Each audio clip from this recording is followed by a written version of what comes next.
Je voudrais vous inviter à vous abonner à cette page et à recruter d'autres gens qui vont s'abonner. Pour quelle raison? Parce que c'est une chaîne qui est consacrée à la dézombification du peuple noir. Vous savez, en ma qualité de théologien, d'historien et d'expert en management public, je décide de mettre toute mon énergie et toute l'équipe qui travaille avec moi décide aussi de mettre toute son énergie à la dézombification du peuple noir. L'émission s'appelle Lumière sur le monde. Eh bien, cette lumière, ce n'est pas moi. Cette lumière, c'est le travail que nous faisons ensemble. Lorsque tout à coup, on réalise qu'on nous a roulé dans la farine, on réalise qu'on nous a trompés pendant, n'est-ce pas, des siècles, et que tout à coup, nous prenons conscience de nos ressources, nous prenons conscience de notre identité, et ayant pris conscience de tout cela, nous prenons la décision de partager ce que nous sommes, ce que nous comprenons avec les autres. Donc, nous avons besoin d'avoir une masse critique d'hommes et de femmes noirs réveillés qui vont changer, n'est-ce pas, leur pays respectif pour la gloire de nos ancêtres. Nos ancêtres méritent cela. Ils se sont sacrifiés pour nous et c'est à nous aujourd'hui de prendre le relais. Comment on le fait? On le fait en se dézombifiant et en dézombifiant les autres. Je vous invite donc à liker ce qui se fait sur cette chaîne, à le sharer, à le partager avec les autres, à vous abonner et si vous l'avez fait déjà, à recruter d'autres qui vont s'abonner. On est ensemble, on garde le moral car tant que va le moral, tout va.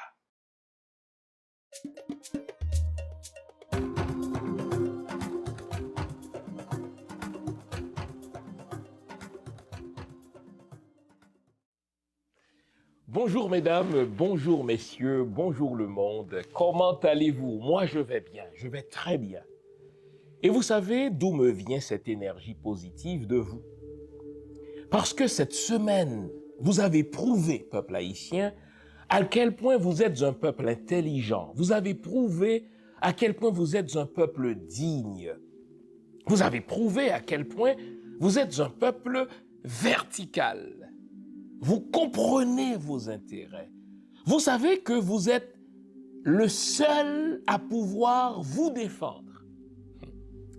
Et vous m'avez transmis cette énergie positive dans cette sale affaire des Dominicains qui déportent en masse les Haïtiens, dans cette sale affaire, mais une énième sale affaire des Dominicains qui prive les Haïtiens de leur citoyenneté.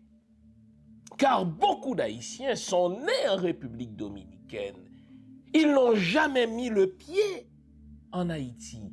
Ça n'empêche pas le président dominicain, le salaud Abinader, de déporter les Haïtiens en masse vers Haïti. Ça, c'est une humiliation entre toutes. On ne parle même pas des agressions que nos frères et nos sœurs subissent au quotidien en République dominicaine. Et face à un tableau si désolant, l'État haïtien ne fout rien. Rien d'étonnant. C'est désolant, mais ce n'est pas étonnant. Parce que l'État haïtien n'est haïtien que de nom. Les dirigeants haïtiens ne sont pas là pour défendre les intérêts du peuple haïtien. Ils sont placés là par le Canada, ils sont placés là par les États-Unis, ils sont placés là par la France pour défendre les intérêts de ces pays-là au détriment du peuple haïtien. Vous avez compris cela? Car en temps normal, tout gouvernement aurait protesté. En temps normal, tout gouvernement aurait rappelé son ambassadeur, aurait convoqué l'ambassadeur de la République dominicaine à Port-au-Prince au bureau de la chancellerie haïtienne pour lui demander des comptes. Mais le très cynique Ariel Henry, qui n'est plus haïtien parce que Biden le soutient, qui n'est plus haïtien parce que Justin Trudeau le soutient, qui n'est plus haïtien parce qu'Emmanuel Macron le soutient, il se dit, écoutez, que m'importe que les Haïtiens soient maltraités en République dominicaine, ce qui compte pour moi, c'est que je reste au pouvoir et le Canada, les États-Unis et la France me donnent la garantie que je resterai au pouvoir encore longtemps, alors que m'importe que les Haïtiens soient assassinés, qu'ils soient déportés, qu'ils soient privés de leurs droits. En temps normal, devant un tableau si désolant, les diplomates haïtiens devraient réagir. Avez-vous entendu une note de protestation de la part de ce guignol qui est accrédité aux Nations Unies au nom du peuple haïtien, un certain Rodrigue Jean? Non, lui, il se masturbe comme d'habitude, pas vrai? Il s'amuse là-bas. Avez-vous entendu une note de protestation de la part de l'ambassadeur, n'est-ce pas, d'Haïti à Santo Domingo, de la part du consul? On s'en fout. Avez-vous entendu une note de protestation de la part de l'ambassadeur, enfin, du soi-disant ambassadeur d'Haïti, n'est-ce pas, à Washington? Non, ces messieurs-là sont là pour, n'est-ce pas, voler, pour détourner des fonds publics. Avez-vous entendu une seule note de protestation de la part de la communauté malveillante des nations? Pas du tout. Et pourtant, à contrario, l'avez-vous remarqué? Les États-Unis ont interdit cette semaine l'entrée du sucre dominicain sur le sol américain. Pour quelle raison? Parce que les États-Unis constatent le mauvais traitement que subissent les Afro-Américains. Ils disent, nous n'acceptons pas que les Dominicains, n'est-ce pas, traitent différemment les Afro-Américains en fonction de leur couleur. Alors, puisque vous maltraitez les nôtres, donc les Afro-Américains, nous allons vous frapper là où ça vous fait mal. Votre sucre ne sera plus le bienvenu chez nous. Entre-temps, le peuple haïtien, comme d'habitude, est livré à lui-même. Et pourtant, ce peuple-là, il est intelligent. Je vous ai dit il y a 2 semaines qu'il ne faut pas interpréter le silence du peuple haïtien comme de la résignation, qu'il ne faut pas interpréter le silence du peuple haïtien comme de l'aliénation. Quand ce peuple fait silence, il est en train de méditer. Il est en train de se rappeler son histoire. Quelle est son histoire? Le peuple haïtien se souvient de l'exemple de Macandal.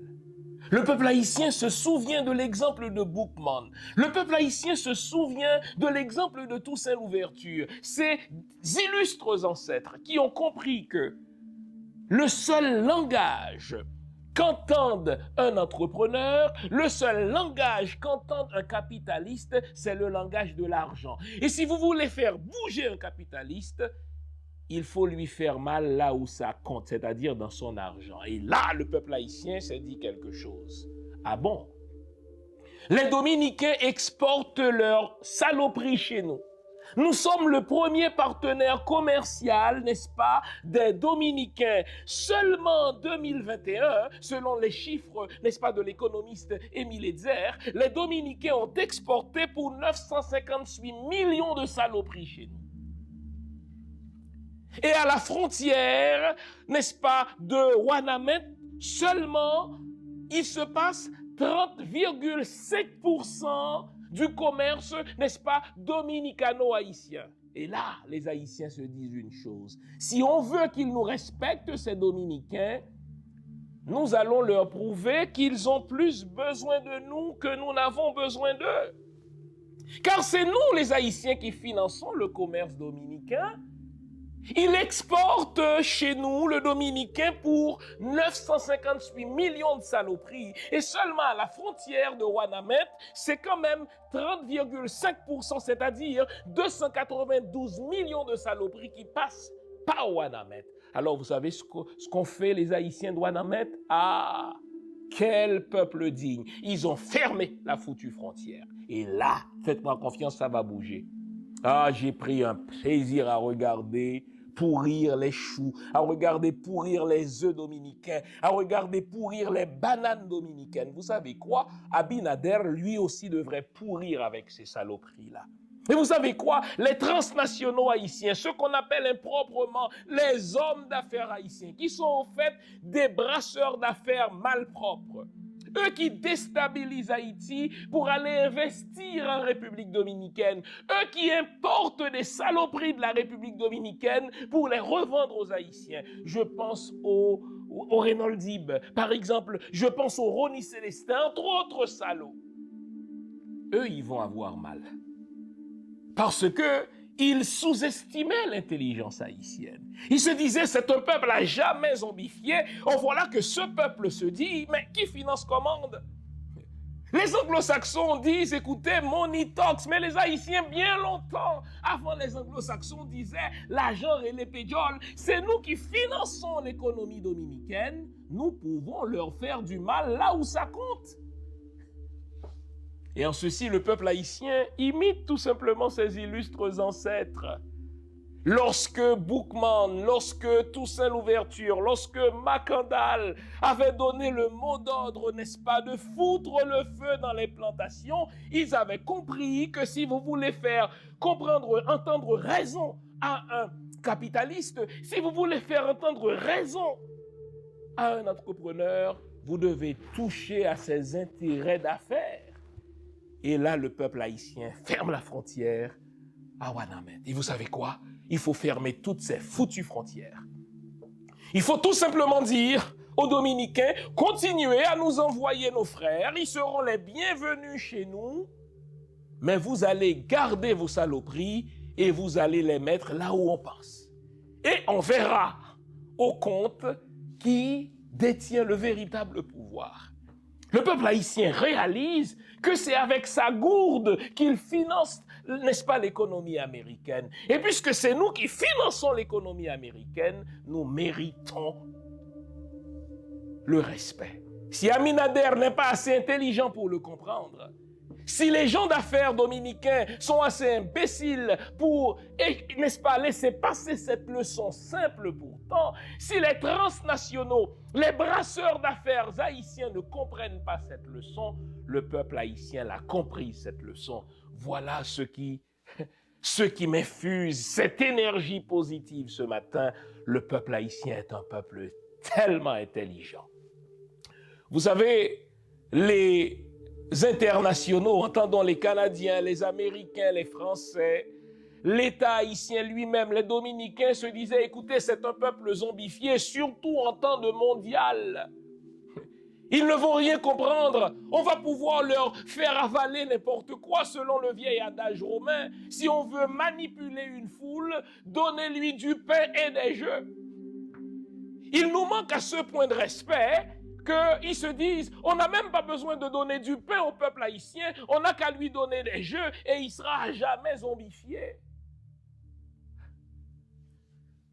Nous sommes en pleine période du mondial et normalement les Haïtiens sont à ce point passionnés de mondial que la communauté des nations malveillantes, que les Dominicains, l'État haïtien lui-même se disaient, écoutez, ils sont à ce point préoccupés par le mondial qu'ils ne vont rien comprendre aux humiliations qu'on est en train d'infliger à leurs frères. Faux.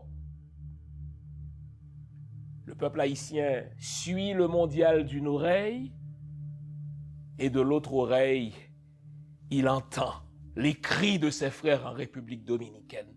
D'un œil, il regarde le mondial, de notre œil, il regarde le salaud Abinader, de notre œil, il regarde, n'est-ce pas, le très cynique Ariel Henry. Et le peuple se dit, puisque personne ne me défend, je vais me défendre moi-même, je vais fermer les foutues frontières dominicaines et leurs produits et les producteurs dominicains et l'État dominicain iront au diable. Nous allons garder notre argent et désormais nous allons consommer ce que nous aurons produit. Nous allons manger organique. Nous allons manger bio. Donc toutes les saloperies que Reynold Dib, n'est-ce pas, a commandées, il va les garder lui-même et les Dominicains vont les garder. Bravo, peuple haïtien. Vous avez prouvé à quel point vous êtes mature politiquement. Vous avez prouvé à quel point vous êtes lucide au niveau de vos analyses politiques. Vous avez prouvé à quel point vous êtes de dignes descendants d'illustres ancêtres comme Toussaint Louverture, comme Macandal et comme Boukman. Et ce n'est qu'un début. Nous allons en tant que peuple continuer à montrer aux Canadiens, à montrer aux Américains, à montrer aux Français, au fait à la communauté des nations malveillantes, à montrer à Ariel que ce qui a été lancé là ne s'arrêtera pas de sitôt. Nous allons renverser le système en Haïti. Nous allons recouvrer notre souveraineté politique. Quel peuple intelligent! Je tenais à lui rendre hommage. Je tenais à vous rendre hommage, peuple haïtien. Or, voilà que cet hommage m'a emporté au point d'oublier le rituel qu'on se donne semaine après semaine. C'est le temps de nous offrir une bonne tasse de thé, une bonne tasse de café, une bonne tasse de chocolat chaud. Nous allons nous dire les vraies affaires aujourd'hui. Cette semaine, c'était la semaine des sanctions tous azimuts du Canada et des États-Unis contre un tel, contre une telle. Sauf que ces sanctions ne sont que des déclarations de principe. Elles ne sont suivies d'aucune action. Est-ce que le Canada et les États-Unis sont en train de se moquer de nous, peuple haïtien? Nous allons nous dire les vraies affaires. Restez là, je vous reviens après la pause que voici. À tout à l'heure.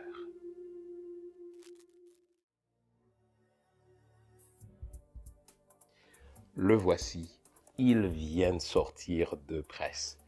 Eh bien, comme convenu, depuis le 1er octobre, donc il est disponible, et ceux qui l'avaient précommandé sont en train de le recevoir ou vont le recevoir. Au fait, ceux qui avaient commandé la version française sont en train de recevoir leur copie.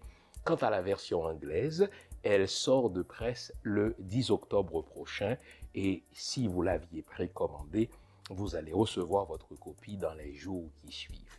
C'est une biographie à laquelle j'ai consacré beaucoup d'amour et beaucoup d'énergie, plus de 390 pages de biographie sur Toussaint Louverture. On y découvre un Toussaint Louverture très fier, un Toussaint Louverture sans complexe, un Toussaint Louverture très proche de son peuple. Il recevait tous les soirs en sa résidence Monsieur et Madame Tout-le-Monde pour s'assurer que ses politiques publiques étaient en parfaite adéquation avec les besoins de son peuple.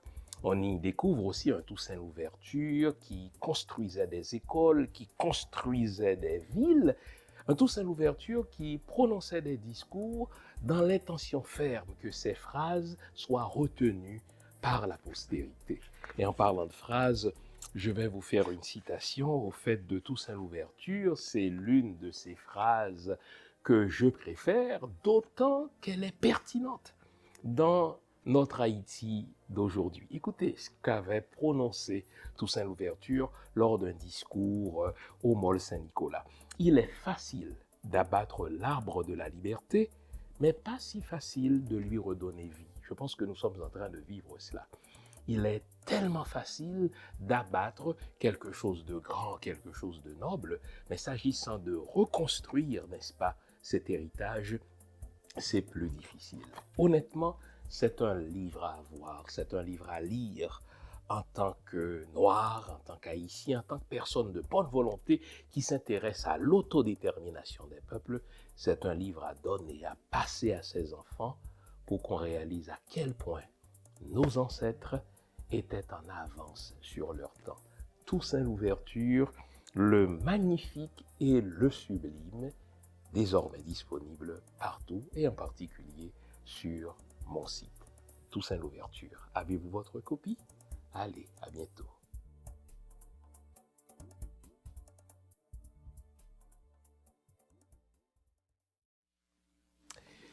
Avant la pause, on s'était promis de répondre à la question que je vous ai lancée, à savoir, et si par cette histoire de sanctions, le Canada et les États-Unis se moquaient de nous? Vous vous souvenez, cette affaire de sanctions a commencé il y a 3 semaines environ.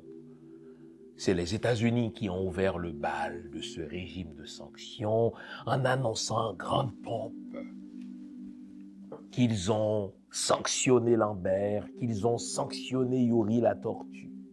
Et notons une chose, les sanctions des États-Unis sont toujours assorties de l'impossibilité pour le sanctionner de voyager aux États-Unis. Suivez-moi bien. Les sanctions canadiennes sont toujours assorties de l'interdiction du territoire aux sanctionnés. Vous me suivez jusque-là? Sauf que le régime des sanctions n'a pas commencé à Haïti. Nous avons un bel exemple de notre régime de sanctions qui date, n'est-ce pas, du mois de février dernier, et que les États-Unis, le Canada, entre autres, n'est-ce pas, régimes que ces pays-là ont mis en place contre les Russes et les oligarques russes. Car il nous faut faire de l'histoire politique comparée si l'on veut mettre à nu les manœuvres manipulatrices du Canada et des États-Unis dans cette soi-disant affaire de sanctions. Est-ce que vous vous rappelez que dès le déclenchement du conflit russo-ukrainien, les Américains, les Canadiens et les autres peuples, n'est-ce pas, du monde occidental, y sont allés d'une série de sanctions économiques contre Poutine, contre les proches de Poutine, contre les oligarques russes. Et ce que j'ai constaté, vous l'avez sûrement constaté, dès l'instant où on a annoncé les sanctions, les comptes des oligarques ont été gelés. Ils n'ont pas pu faire affaire avec une banque quelconque en Occident. Leurs comptes en euros ont été gelés, leurs comptes en dollars américains ont été gelés. Donc, on leur a infligé, pour ainsi dire, une mort fiscale en ce qui a trait à ces pays-là.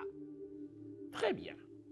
Et donc, puisque nous avons cette histoire récente devant nous, l'histoire des sanctions économiques infligées aux oligarques russes, l'histoire des sanctions économiques infligées par les Occidentaux à des Russes, eh bien, je me dis, puisque le Canada et les États-Unis prennent les mêmes mesures, les mêmes sanctions contre certains politiciens haïtiens, je me suis dit, de un, ces sanctions-là vont être immédiatement suivies d'une interdiction de territoire à ces sanctionnés-là sur le territoire des pays qui sanctionnent, mais mieux.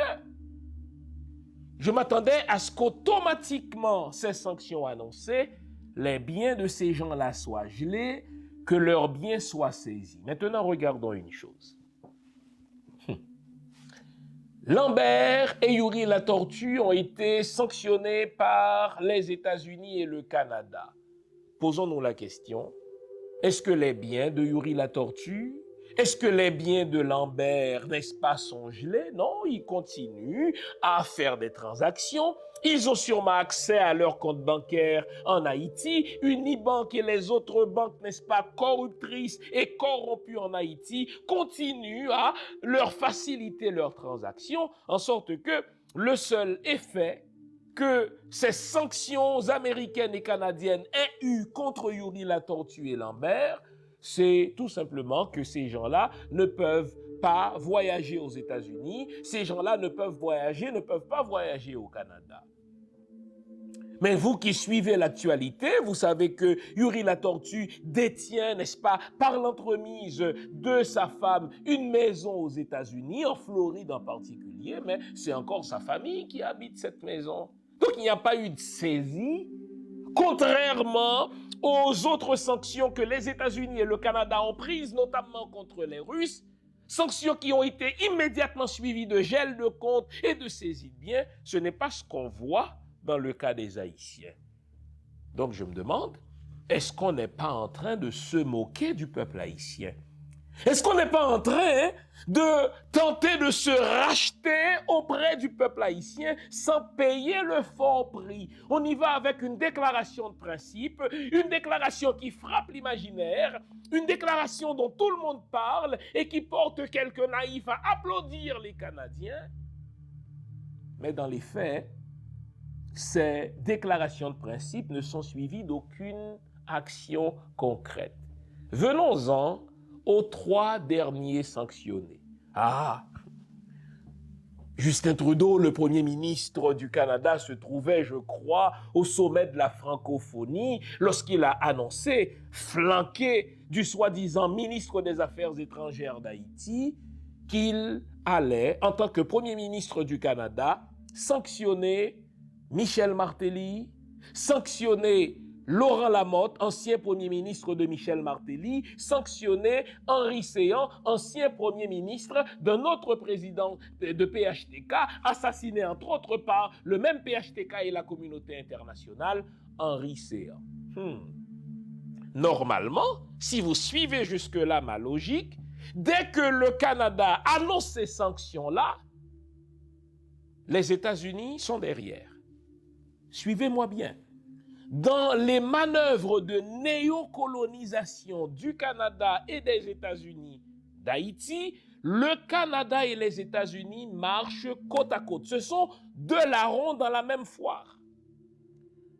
Puisque les États-Unis s'aperçoivent qu'ils ne jouissent plus d'aucune crédibilité en Haïti, puisque les États-Unis savent, n'est-ce pas, qu'ils n'ont pas du tout une cote d'amour au cœur des Haïtiens, les États-Unis passent par le Canada, qui est un pays vassalisé, qui est un pays domestiqué par les États-Unis. En sorte que, quand le Canada fait une annonce sur Haïti, vous pouvez être sûr que ce sont les États-Unis qui sont derrière.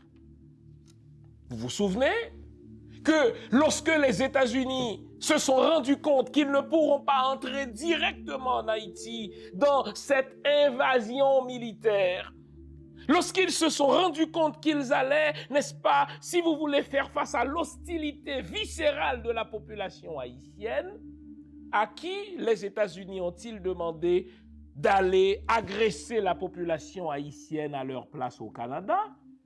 Nous avons vu Anthony Blinken faire le voyage, n'est-ce pas, jusqu'à Ottawa pour convaincre son homologue Mélanie Joly, pour convaincre, n'est-ce pas, Justin Trudeau d'envoyer l'armée canadienne en lieu et place de l'armée américaine, car, pensait-il, n'est-ce pas, écoutez, les Haïtiens ne détestent pas autant les Canadiens qu'ils détestent les Américains. En fait, le peuple haïtien devient mature politiquement, et laissez-moi vous le dire, et le Canada et les États-Unis sont aussi détestables aux yeux de l'Haïtien l'un que l'autre. Et donc, ne soyez pas naïfs au point de croire que l'annonce de Justin Trudeau n'a pas été discutée avec Anthony Blinken. Ne soyez pas naïfs au point de croire que l'annonce du Canada n'a pas été approuvée. Je choisis mon mot ici par le département d'État américain. Au fait, ce n'est même pas impossible. C'est ce que je crois en tout cas, que l'annonce de Justin Trudeau a été dictée par les États-Unis. Donc, si le Canada annonce prendre des sanctions contre Michel Martelly, contre Laurent Lamotte, contre Henri Séan, les États-Unis sont derrière. Et normalement, je me suis attendu à ce que, dès que le Canada annonce prendre des sanctions contre ces trois salopards, les États-Unis allaient relayer et dire, écoutez, nous aussi, nous prenons des sanctions contre Michel Martelly, contre Laurent Lamotte, contre Henri Séan. Les États-Unis n'ont pas relayé. Jusque-là, les États-Unis disent approuver. Les États-Unis disent appuyer les sanctions du Canada à l'encontre de Michel Martelly, à l'encontre de Laurent Lamotte, à l'encontre de Henri Séan. Mais ils ne le disent pas clairement. Ils ne disent pas explicitement prendre des sanctions contre ces mêmes trois salopards. Et cela révèle les manœuvres vexatoires du Canada et des États-Unis contre le peuple haïtien. Suivez-moi bien. Jusque-là, je vous ai dit, quand il y a sanctions, il y a deux choses qui suivent les sanctions. Dans le cas des Russes, il y a tout de suite gel des biens. Il y a tout de suite interdiction de faire quelque transaction financière que ce soit.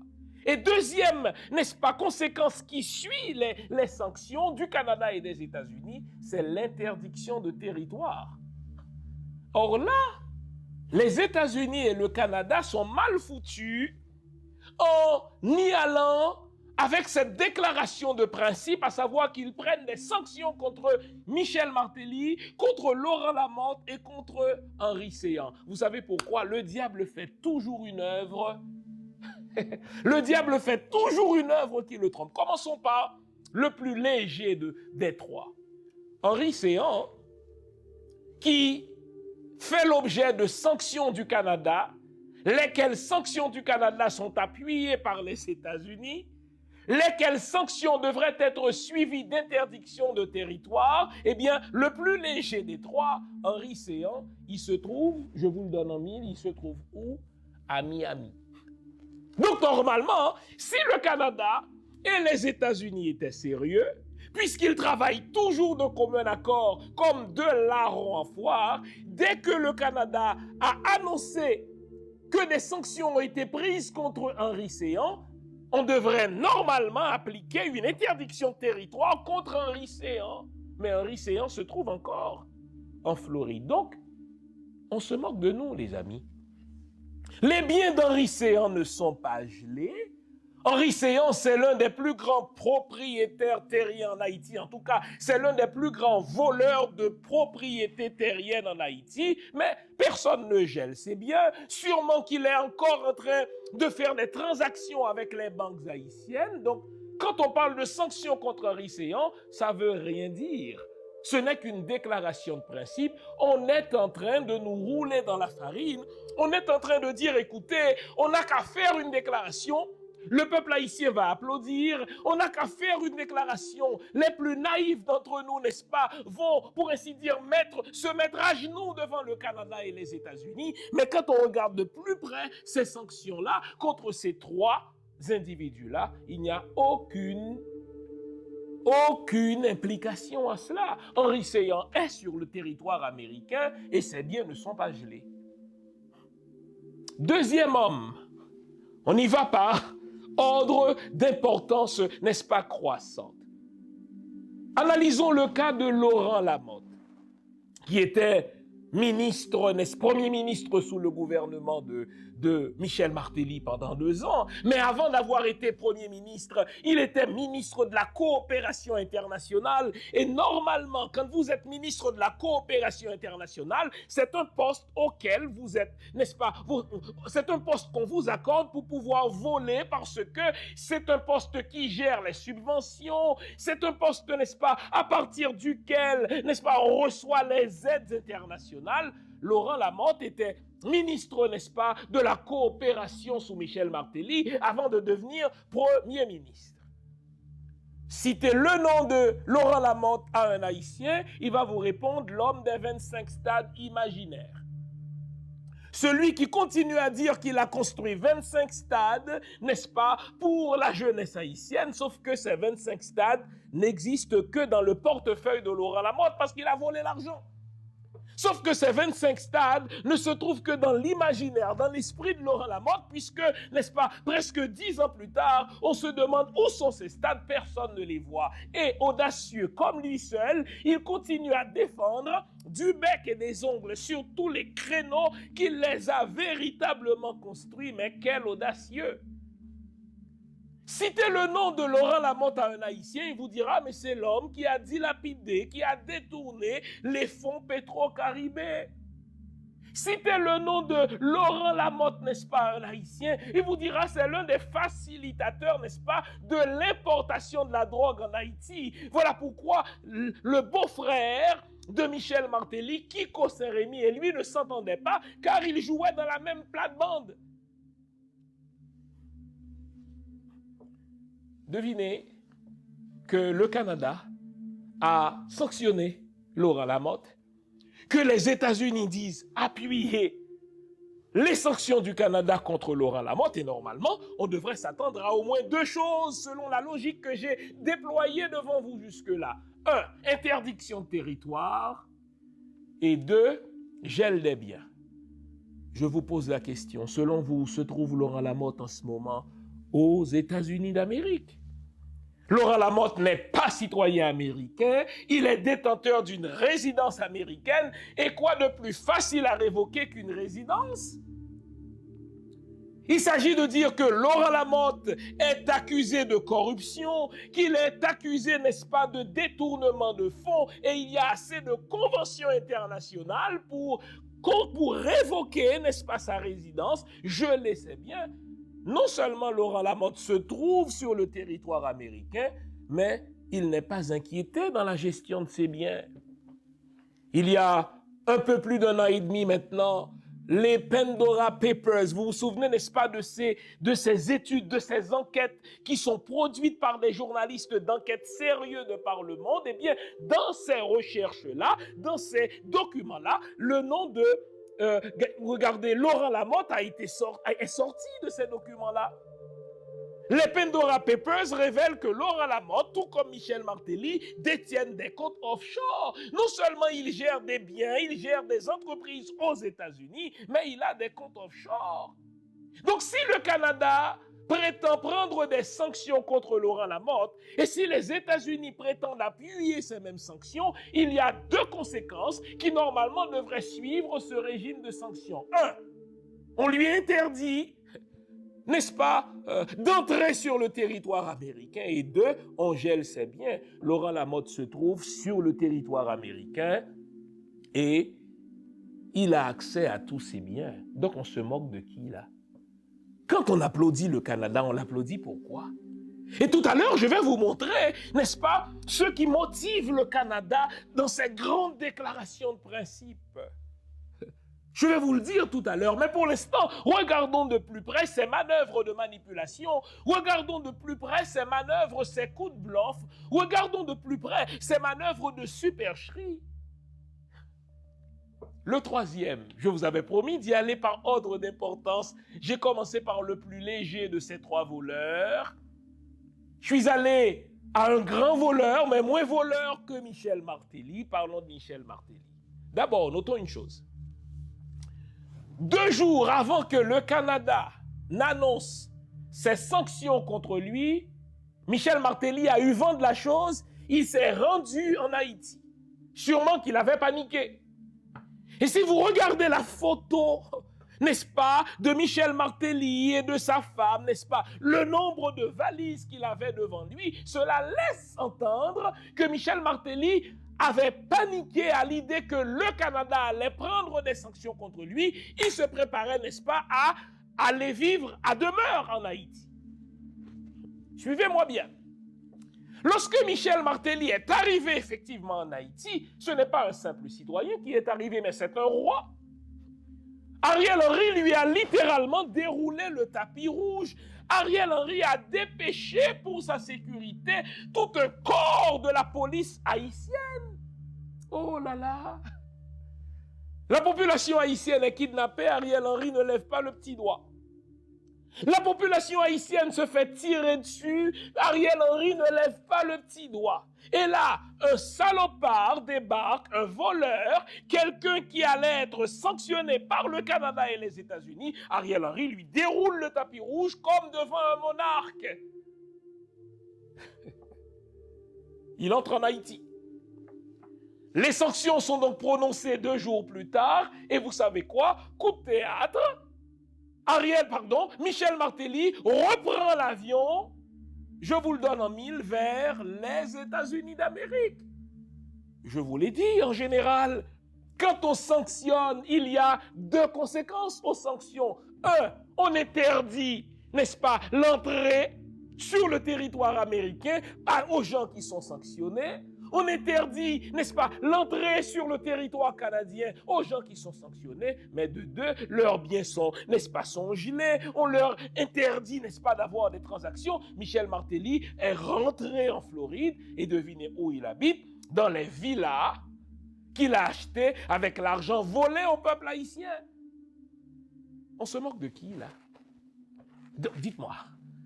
2 jours avant qu'on annonce les sanctions, il est entré en trombe en Haïti et 2 jours plus tard, on lui a dit, écoutez, ce n'est qu'une déclaration de principe. Ces sanctions-là ne seront pas suivies effectivement de punition. Revenez chez nous. Revenez là où vous avez vos comptes bancaires. Revenez là où vous avez, n'est-ce pas, dépensé les fonds que vous avez volés au peuple haïtien. Michel Martelly est retourné en Floride pour continuer à jouir des sommes qu'il a volées au peuple haïtien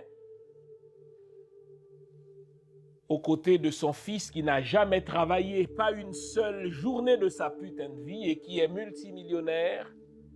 Aux côtés de sa femme, Sophia Martelly, qui n'est pas moins voleuse.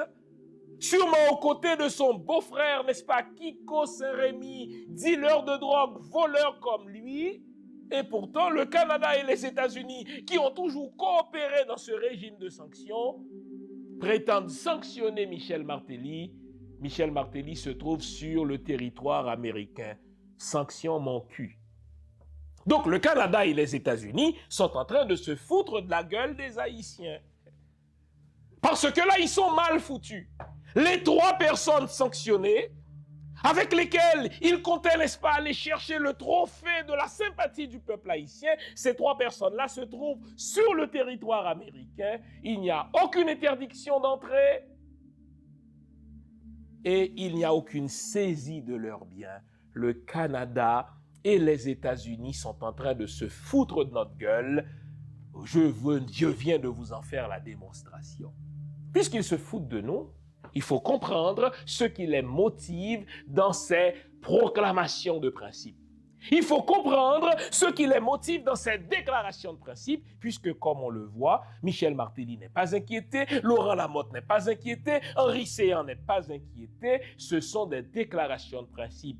Alors que, quand ils prenaient des sanctions contre les oligarques, les biens étaient gelés, les interdictions de territoire étaient immédiatement suivies. Que cherchent à faire le Canada et les États-Unis? Voilà la prochaine question à laquelle nous allons répondre. Nouveau, bonne nouvelle, toutes les émissions Lumière sur le Monde se trouvent désormais en mode podcast. Cela veut dire que vous pouvez continuer à vaquer à vos occupations tandis que vous nous écoutez, où que vous soyez, dans votre voiture, à l'épicerie, au travail, en faisant vos courses ou à la maison. Toutes les émissions Lumière sur le Monde en français et en créole sont en mode podcast. Vous les trouverez sur Apple Podcast, Spotify, Podcast Index, Google Podcast, Amazon Music, Stitcher et les autres. Nous sommes partout en mode podcast. Il n'en tient qu'à vous. Nouveau, bonne nouvelle, Lumière sur le Monde est en podcast.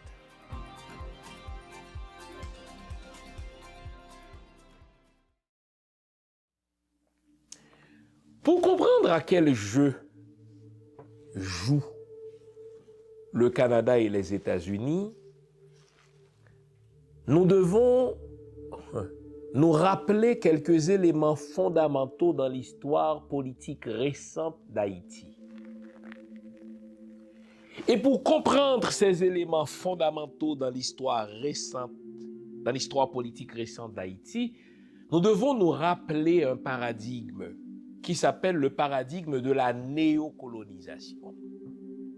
Néocolonisation, c'est-à-dire une colonisation sous une nouvelle forme. Vous vous souvenez que dans les années 50, les pays tuteurs, les anciens pays esclavagistes, entendons la France, entendons les États-Unis, entendons la Belgique, entre autres, n'est-ce pas, étaient forcés de renoncer, du moins en apparence, à la colonisation. C'est-à-dire, ils devaient se retirer physiquement des pays noirs, des pays africains. Et pourtant, nous savons que la richesse des Occidentaux repose essentiellement sur le vol et le pillage des ressources dans les pays noirs. Et donc, puisque ces pays occidentaux ne peuvent exister financièrement sans les ressources des pays noirs, eh bien, ils vont mettre sur pied un nouveau paradigme qu'on appelle le paradigme de la néocolonisation. En quoi consiste donc ce paradigme? Ce paradigme consiste, n'est-ce pas, à diriger les pays noirs par l'entremise de dirigeants noirs.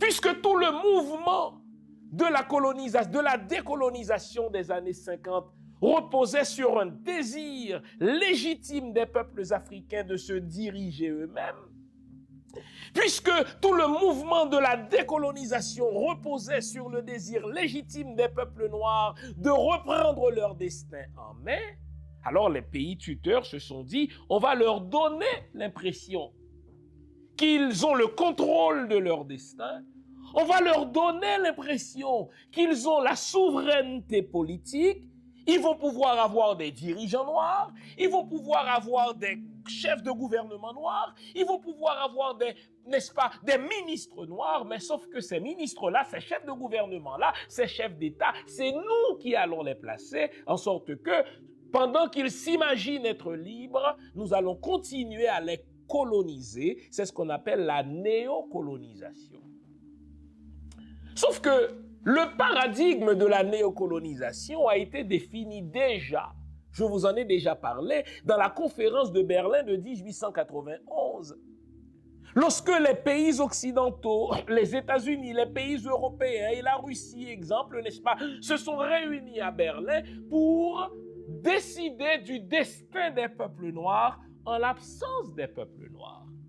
Lorsque ces pays-là se sont, n'est-ce pas, réunis pour dire voici comment nous allons nous partager, n'est-ce pas, les ressources des peuples noirs aux dépens des peuples noirs. J'en ai parlé dans mon avant-dernier livre, n'est-ce pas, Être noir, une fabrication occidentale, comment briser la matrice.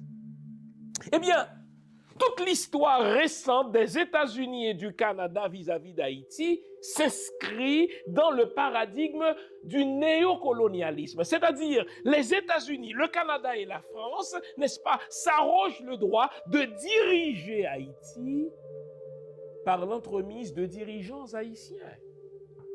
Et donc, ce paradigme-là est en train de leur péter en pleine face. Et pour tenter de sauver, n'est-ce pas, le système néocolonialiste en Haïti, ils sont bien obligés d'y aller avec quelques tactiques qu'on appelle en communication publique des tactiques de rachat ou de rédemption. C'est-à-dire, ce sont des manœuvres qui visent en gros à réparer les dommages que même ces pays-là ont causés au peuple haïtien. Et donc, pour comprendre ces déclarations de principe qui consistent à dire nous allons sanctionner mon cul, n'est-ce pas, Michel Martelly, nous allons sanctionner mon cul, Laurent Lamotte, nous allons sanctionner, n'est-ce pas, mon cul, Henri Séan, et je viens de vous prouver que ces sanctions-là ne sont suivies d'aucune action concrète. Pour comprendre ces déclarations de principe, il faut les replacer dans le contexte des dommages terribles que le Canada n'est pas un pays innocent, hein? C'est même un État très hypocrite, que le Canada, que les États-Unis, que la France, les dommages donc que ces pays-là ont infligés au peuple haïtien. Remontant pour faire court à 2003. 2003, je vous en ai parlé, il faut maintenir cette date-là comme une date charnière dans l'histoire récente du peuple haïtien, l'histoire politique, j'entends. 2003, le Canada s'arroge le droit de se faire des dents néocolonialistes sur le dos du peuple haïtien en lançant son initiative d'Ottawa sur Haïti. L'initiative d'Ottawa sur Haïti consistait à renverser, n'est-ce pas, ni plus ni moins, un gouvernement légitime qui avait ses défauts, mais que le Canada n'avait pas le droit de renverser, au nom du fait que le Canada, c'est un pays étranger, et Haïti, c'est un État souverain. Donc le Canada s'est arrogé le droit de lancer l'initiative d'Ottawa sur Haïti. Et en quoi consistait cette initiative? Réunir des nations malveillantes, réunir, n'est-ce pas, des entités malveillantes, l'OEA, l'Union européenne, l'ambassadeur des États-Unis, l'ambassadeur, n'est-ce pas, d'autres pays encore, au lac Meech à Ottawa, afin de décider de renverser le président légitimement élu par le peuple haïtien et de mettre Haïti sous tutelle. Et le premier qui nous a parlé de ce plan malveillant du Canada, de cette manœuvre macabre et malveillante du Canada, c'est feu le journaliste canadien Michel Vastel, qui dans un article coup de poing a mis à nu ces manœuvres-là et a appris à ses lecteurs que le Canada de Jean Chrétien a décidé de mettre Haïti sous tutelle. Et même le secrétaire général de l'OEA d'alors, le très détestable, n'est-ce pas, Luigi Einaudi, eut à dire en sa qualité de secrétaire général de l'OEA, nous sommes en 2004 les amis, fin 2003, début 2004, écoutez bien ce qu'il a dit Einaudi. Le plus grand tort de la communauté internationale consistait à laisser les Haïtiens gérer Haïti. Vous entendez ça?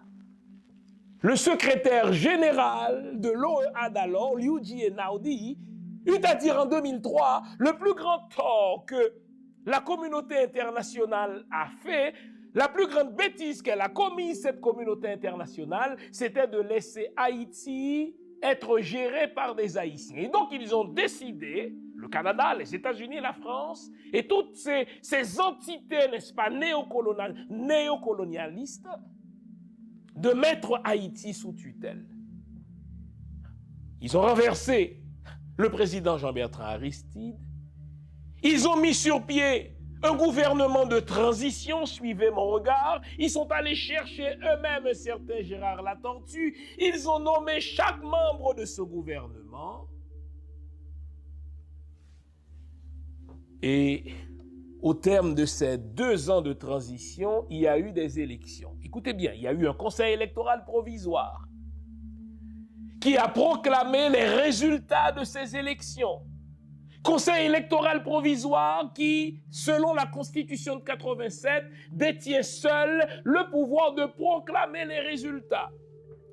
Ce conseil électoral provisoire a dit qu'il y aurait un deuxième tour, car aucun des candidats au premier tour n'a réuni suffisamment de voix pour être élu au premier tour.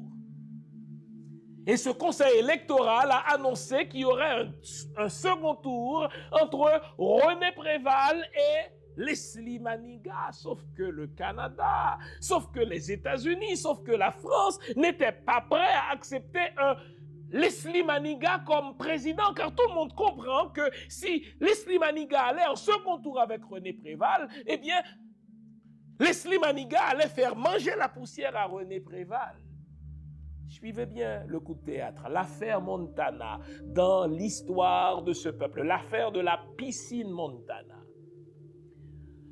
Le conseil électoral provisoire annonce souverainement qu'il y aurait un second tour entre René Préval et Leslie Manigat, puisque Leslie Manigat avait déjà été président et qu'il avait prouvé aux États-Unis d'Amérique qu'il est à la tête d'un pays souverain.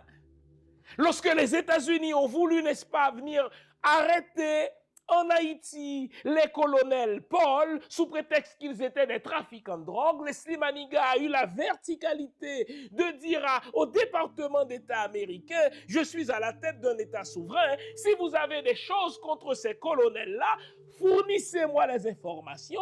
Et sur la base des enseignements ou des renseignements que vous m'aurez soumis, j'analyserai la chose et je verrai s'il y a matière à accuser ces gens-là.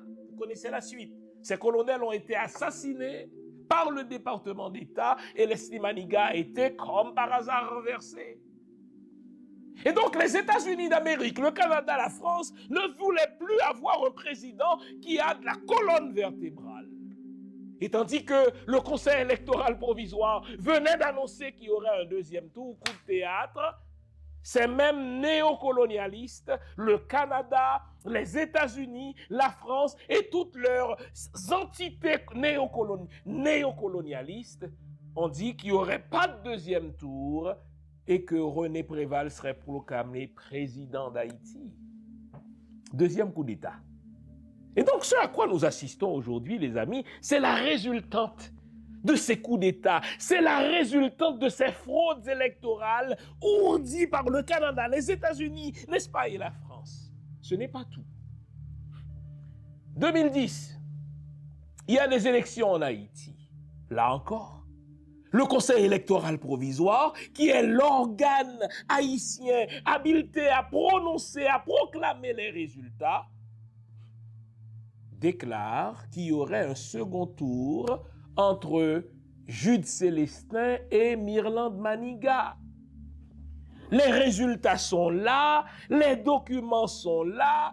Regardez, Ginette Chérubin, qui était membre du Conseil électoral provisoire, en a fait un livre, n'est-ce pas? Ricardo Seitenfus, qui était le représentant de l'OE en Haïti, a bien dit dans son livre « L'échec de la communauté internationale en Haïti » que Michel Martelly n'était pas admissible au second tour. Contrairement aux résultats, contrairement aux vœux de la Constitution, contrairement à ce que venait de proclamer le Conseil électoral provisoire, n'est-ce pas, de M. Oppon, eh bien, les représentants de l'OEA, les représentants du Canada, les représentants de la France, les représentants des États-Unis sont allés dire à René Préval qu'il n'y a rien à faire. Ils veulent que Michel Martelly soit au second tour avec Mirland Maniga. Et vous connaissez la suite. Michel Martelly sera proclamé président d'Haïti, même s'il n'a jamais été admis au second tour.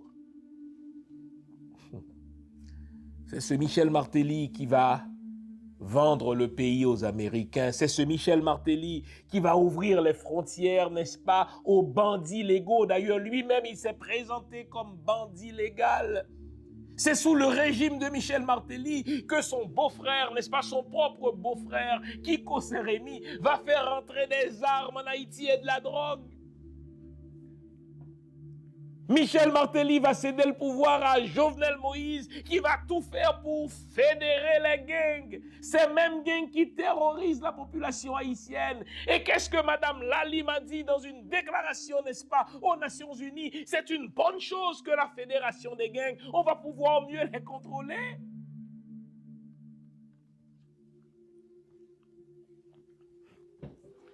Coup d'État du Canada et des États-Unis et de la France contre Jean-Bertrand Aristide en 2004. Coup d'État contre la souveraineté électorale du peuple haïtien au profit de René Préval contre Leslie Maniga. Coup d'État, n'est-ce pas, de la communauté internationale contre Jude Célestin et Mirland Maniga au profit de Michel Martelly. Et quatrième coup d'État, le corps groupe décide par un tweet de nommer Ariel Henry Premier ministre. Et normalement, selon la Constitution, le mandat d'Ariel Henry devrait tenir tout au plus jusqu'à la fin du mandat constitutionnel du président qu'il a nommé. Et si vous faites un simple sondage aujourd'hui, si vous faites un simple micro-trottoir, Ariel Henry ne jouit d'aucune popularité, ni d'ailleurs d'aucune légitimité constitutionnelle. Et devinez qui est-ce qu'il maintient? Encore une fois, ces mêmes foutus pays néocolonialistes, le Canada, les États-Unis, la France et toutes ces entités néocolonialistes, n'est-ce pas? Alors, puisque le peuple haïtien est venu à détester ces néocolonialistes, le peuple haïtien est venu à détester l'État canadien, l'État américain, l'État français, qu'il faut distinguer de la population française, population canadienne, population américaine. L'État canadien, l'État américain se sentent obligés d'y aller avec des stratégies de rédemption, avec des stratégies de rachat. Ils sont bien obligés d'y aller, n'est-ce pas, avec des stratégies de damage control. Ils essaient de contrôler les dommages qu'ils ont eux-mêmes créés par ces 4 coups d'État que je viens de vous présenter. Ils s'imaginaient qu'après avoir inondé Haïti d'armes de guerre, qu'après avoir fédéré des gangs contre le peuple haïtien, ils s'imaginaient, le Canada et les États-Unis, que le peuple haïtien se mettrait à genoux devant eux pour leur demander d'intervenir militairement. Au contraire. Tandis qu'ils s'apprêtaient à nous agresser militairement par leur armée de pédophiles et d'agresseurs, le peuple haïtien a dit non. Alors devant le non-possumus du peuple haïtien, le Canada et les États-Unis se sentent obligés de donner quelques bonbons au peuple haïtien. Les bonbons qu'ils choisissent de donner au peuple haïtien, ce sont des déclarations de principe. Nous allons sanctionner Lambert. Nous allons sanctionner Yuri la Tortue. Nous allons sanctionner, n'est-ce pas, Michel Martelly. Nous allons sanctionner Laurent Lamotte. Nous allons sanctionner, n'est-ce pas, comment il s'appelle, Henri Séan. Mais A priori, ce n'est pas une mauvaise chose. Mais encore faut-il que ces sanctions soient suivies d'actions. Mais mieux, si le Canada et les États-Unis s'imaginent qu'ils vont acheter notre sympathie pour si peu, ils se trompent. Car si le Canada et les États-Unis étaient sérieux, ils retireraient leur appui à Ariel Henry. Comment pouvez-vous sanctionner Michel Martelly et ne pas sanctionner celui qui l'a placé au pouvoir? Comment pouvez-vous sanctionner Barbecue et Tilapli, sanctionner, n'est-ce pas, Timacac, et ne pas sanctionner celle qui a aidé à la Fédération des gangs, Madame Lalime? Comment pouvez-vous sanctionner des ministres au sein du gouvernement d'Ariel Henry, des ministres qui se sont contentés de démissionner et qui ne sont pas inquiétés par des poursuites de justice? Voyons donc, vous vous moquez de qui? Les États-Unis et le Canada me donnent l'impression qu'ils aiment le grand parrain d'Haïti, qui est un grand dealer de drogue. Comprenez mon image, Ariel Henry. Lui, ce serait le grand parrain qui est responsable de tous les deals en Haïti.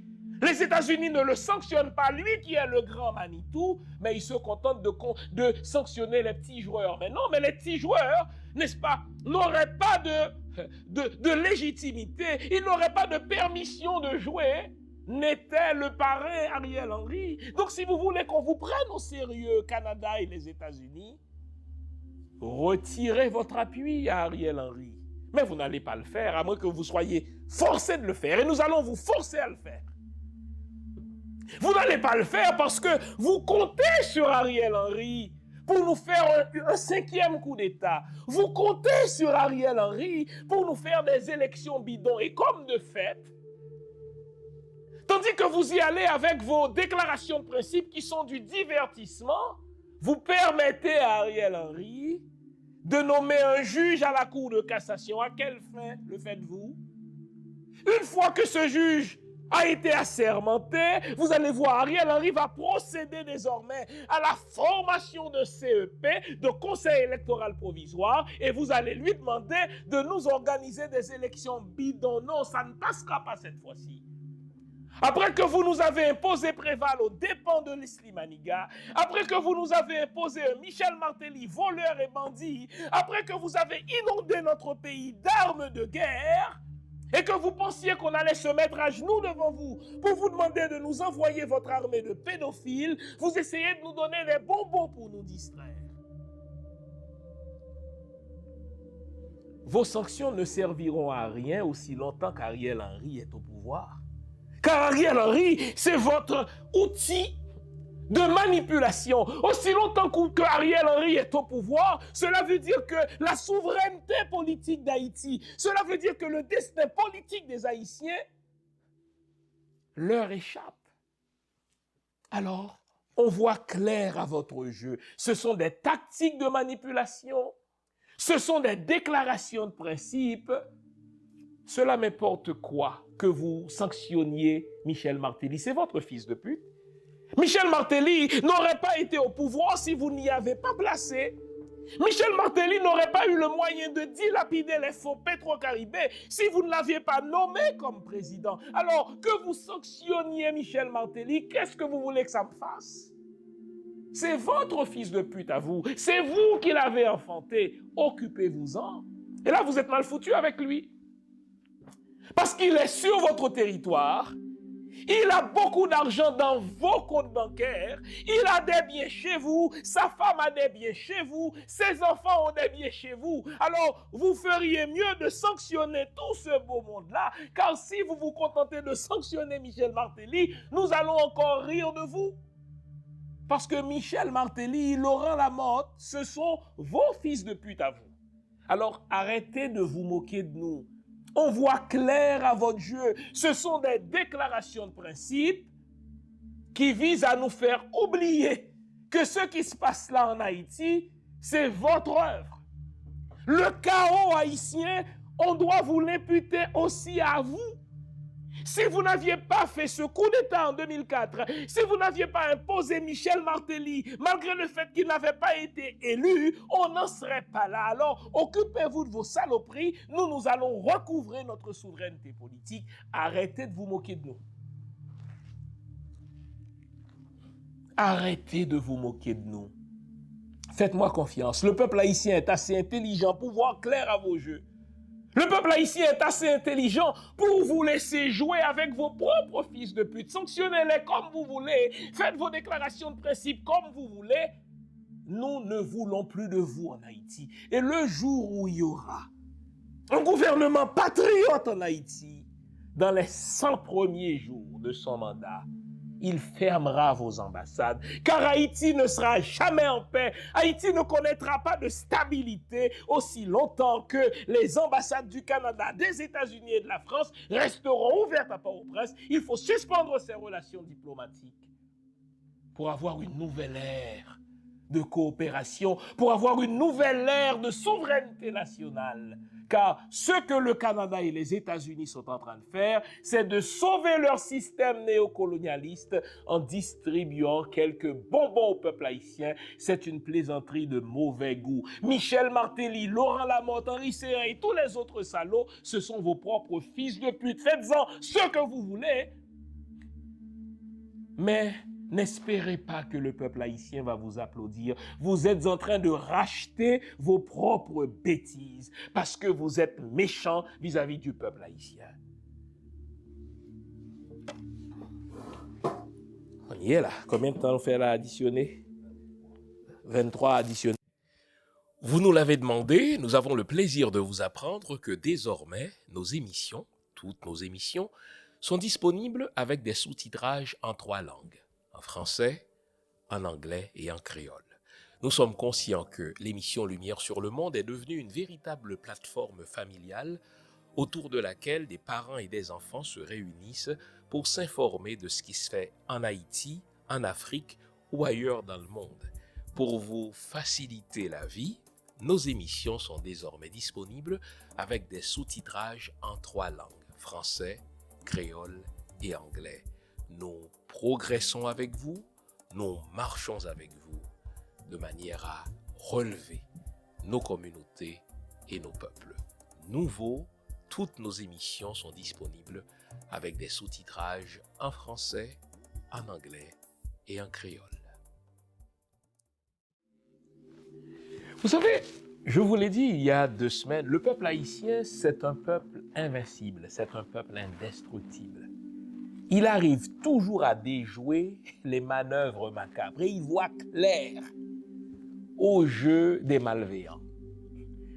Le Canada est peut-être applaudi par une certaine élite, mais le peuple haïtien ne croit pas plus aux Canadiens car il voit clair au jeu du peuple, enfin de l'État canadien. Les États-Unis croient marquer un grand coup en y allant avec leur déclaration de principe. Nous sanctionnons Lambert et là, ils nous promettent une liste de 800, pourquoi pas 8000 personnes. Mais on va regarder votre liste pour voir si le nom d'Ariel Henry s'y trouve. On va regarder votre liste pour voir si le nom de la Madame Lalim s'y trouve. Madame Lalim, c'est pour elle que les gangs travaillent. On va regarder votre liste pour voir si le nom de vos services de renseignement se trouve, car ces armes de guerre-là ne se retrouveraient pas en Haïti si vos services secrets ne les laissaient entrer.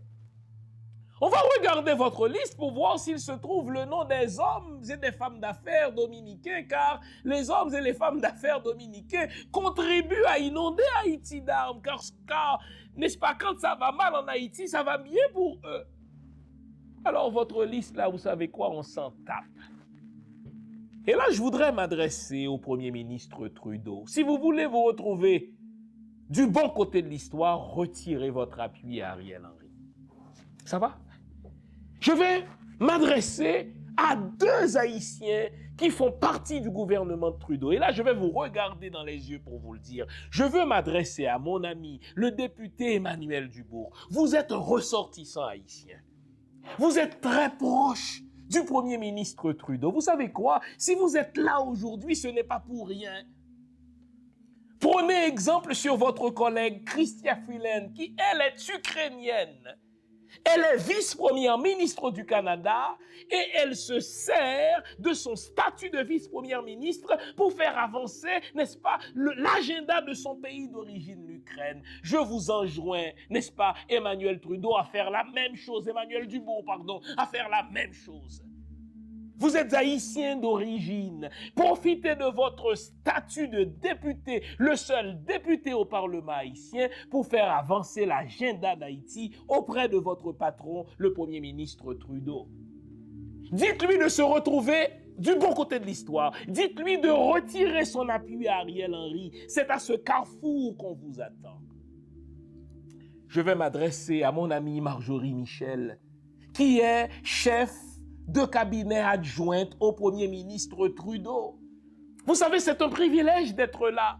Chrystia Freeland, encore une fois, profite de son poste de vice-première ministre pour faire avancer l'agenda de son pays d'origine. Marjorie, vous êtes placée au PMO, au Prime Minister Office. Vous pouvez faire avancer l'agenda d'Haïti. Profitez de ce statut pour dire à votre patron de retirer son appui à Ariel Henry.